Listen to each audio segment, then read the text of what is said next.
mwenyekiti wetu wa kamati ya maandalizi, mkuu wa mkoa wa Singida, mama yetu Halima Omari Dendeko, waheshimiwa sana viongozi wa chama na serikali, meza kuu, itifaki imezingatiwa. Jamhuri ya Muungano wa Tanzania, kazi na utu.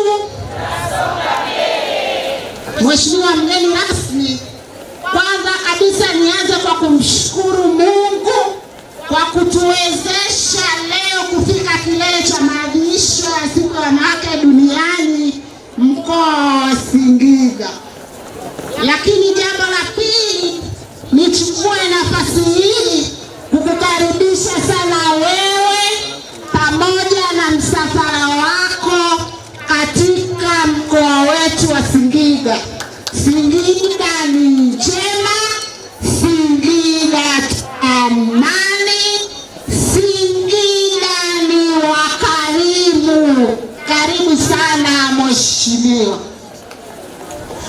Lakini pia nichukue nafasi hii kumshukuru sana mkuu wetu wa mkoa wa Singida kwa maandalizi mazuri na uratibu mzuri wa makongamano katika kila wilaya za mkoa wa Singida.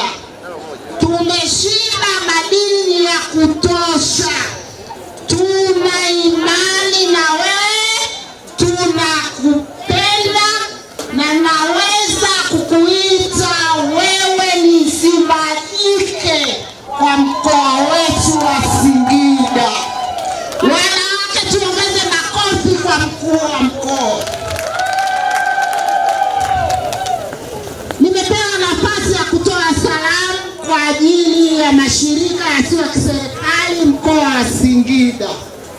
Mheshimiwa mgeni rasmi, sisi wana sekta ya NGO mkoa wa Singida tuko bega kwa bega na serikali yetu ya Jamhuri ya Muungano wa Tanzania kuunga mkono juhudi zote za maendeleo kwa mkoa wetu wa Singida.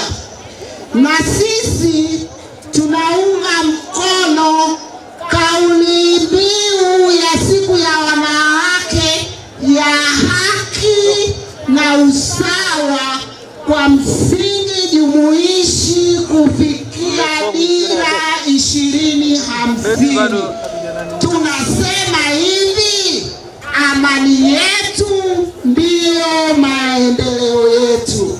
Asante sana na karibu sana mheshimiwa mgeni rasmi. Asante sana mwakilishi wa NGOs. Makofi na vigelegele kwake.